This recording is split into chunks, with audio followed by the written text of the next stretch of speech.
De acordo com a Organização Mundial de Saúde, a endometriose atinge 1 a cada 10 mulheres em idade reprodutiva.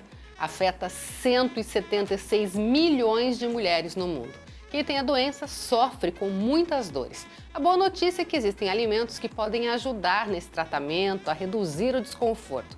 Quem conversa com a gente sobre esse assunto é a nutricionista Suzana Cavallini. Tudo bem, Suzana? Tudo bem, e você, Elaine? Tudo jóia. Então tá bom. Bom, Suzana, a gente percebe que as pessoas às vezes nem sabem que tem endometriose, né? Sentem muita dor, muito desconforto. E aí, quando descobrem, até ficam meio surpresos, né? Com certeza. Na verdade, a endometriose, ela é de difícil diagnóstico. Hoje em dia, como a gente tem descoberto que ela está mais comum, até que tem sido mais rápido. Porque os sintomas dela, dessa doença, nem sempre ele é muito claro. Por exemplo, algumas mulheres, elas têm sintomas intestinais. Então, o intestino fica solto, ou então ele prende e depois solta. Às vezes tem dor que pode se confundir com outras doenças, como uma doença inflamatória intestinal. Nem sempre tem alteração do fluxo menstrual, ou pode ter também. Então, assim, são vários sintomas, sabe, Elaine, que pode interferir e que dificultam um pouco o diagnóstico. E até lá fica aquele sofrimento, a mulher achando que o problema é com ela, de repente, que o ciclo dela é daquele jeito e não é bem assim. E às vezes é preciso até fazer cirurgia, né, para Sim. solucionar esse problema. Sim, na verdade, em vários casos, dependendo do grau que está essa endometriose e do quanto ela já comprometeu a cavidade abdominal, é muito sério até, sabe, Elaine? Inclusive, pode ter aderência nos órgãos em volta do nosso útero, como a bexiga, como o intestino. E há casos mais graves onde há até que fazer ressecção do intestino, do órgão mesmo, sabe? De tão comprometido que ele fica. Eu estava lendo que alguns casos muito específicos pode chegar até no pulmão. Com certeza, no pulmão, no estômago, no músculo do diafragma, que é o que controla a nossa respiração. Então, às vezes a pessoa tem uma dor aqui em cima, quando que ela vai imaginar que é uma doença lá no nosso, que vem, na verdade, proveniente do nosso útero, né? É bem complicado. É assustador, né? Demais, exatamente. E a gente sabe que o melhor remédio sempre está nos alimentos, né? Exatamente. Existem alimentos, então, que podem aumentar esse desconforto por já ter um problema ali? Podem sim, Elaine. Aqui a gente trabalha com um ciclo, na verdade. Tanto os alimentos podem estimular o avanço da doença, quanto a gente ainda não sabe exatamente o que causa, mas há essa possibilidade da nossa alimentação e do nosso hábito também poder causar essa doença. E os alimentos também podem minimizar os sintomas, tá? Hoje a gente já tem vários estudos, assim, de confiança mesmo, super reconhecidos, associando o glúten, principalmente, não que ele seja o vilão para tudo, tá? Mas associando ele às dores, ao sintoma de dor. Então, percebeu-se que quando retira o glúten da alimentação, o sintoma de dor minimiza. E alguns outros sintomas daí são outros alimentos também. Então, a gente sempre acrescenta alimentos anti-inflamatórios na doença, que são aqueles bem coloridos, cheios de antioxidante, né?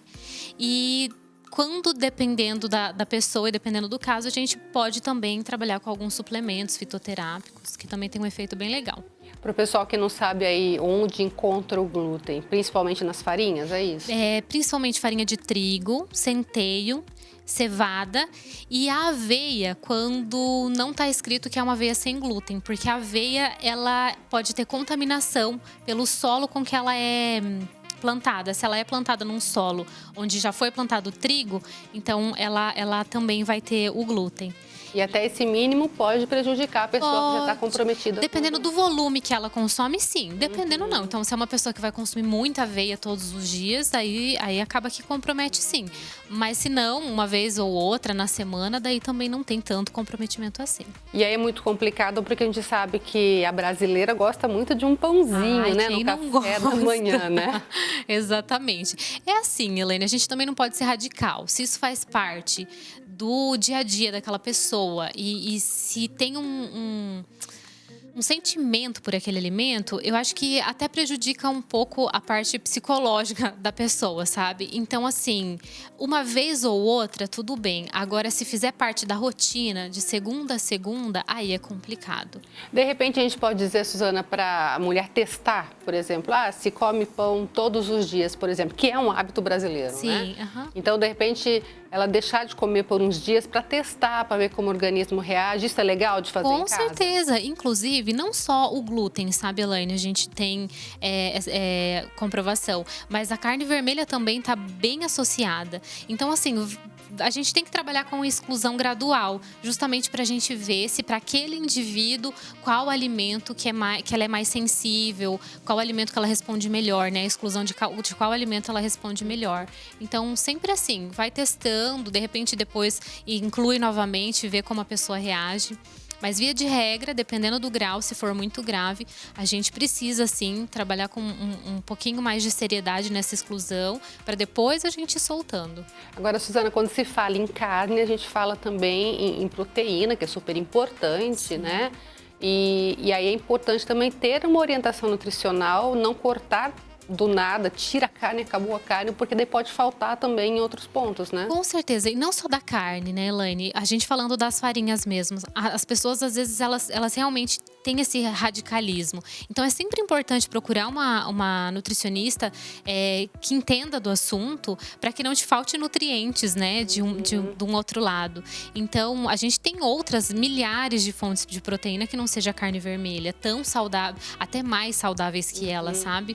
Assim como as farinhas, a gente tem N substituições aí pra gente ter fontes saudáveis de carboidrato que vem da natureza mesmo, sabe? E é importante a gente falar isso porque a gente está numa pandemia.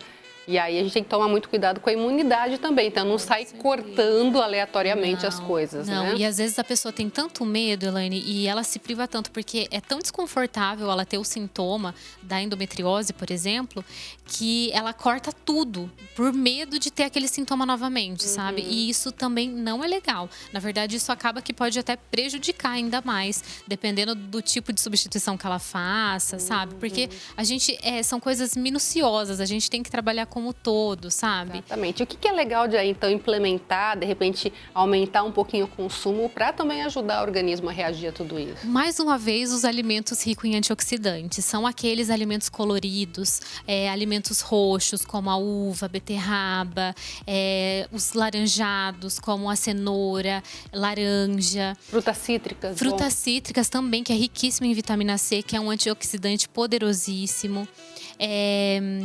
A couve, folhosos verdes escuros também são super legais. E o que vem da natureza mesmo, sabe, Elaine? Eu sempre falo, o que vem da terra, tá tudo bem, sabe, a gente consumir. Por exemplo, no lugar de um pãozinho, fazer uma mandioquinha tostada, uma mandioquinha cozida, uma batata doce cozida, sabe? Fazer essa substituição num café da manhã, por exemplo. É descobrir novos sabores mesmo, mas entender que isso é saúde também, né? Você, de repente, tratar a tua doença com alimentação, você chegou no auge da tua saúde, sabe? É aquela escolha que você faz pelo seu bem-estar, né? Não é aquela coisa de manha, né? Ai, mas eu quero pão. Não, mas eu escolho comer, né, uma outra coisa que também vai me saciar, mas que eu vou me sentir melhor depois. Exatamente, é aquilo. O alimento ele pode tanto curar quanto adoecer. Depende para quem, o que e o quanto, né, Elaine? O alimento ele tem esse poder e é muito bonito de ver. E principalmente nós mulheres, a gente é muito impactada pelo efeito dos alimentos, principalmente nosso ciclo, sabe? Porque nós somos cíclicas e isso em tudo, tanto em relação ao hormônio quanto em relação à nossa menstruação. Então é interessante a gente se conhecer e saber o que realmente faz bem pra gente em cada momento. E aí vai ajudar no todo, né? Não só naquele problema, mas também numa saúde mais fortalecida, né? Com certeza. Um outro hábito extremamente importante também, que está bem relacionado com a endometriose, é a atividade física.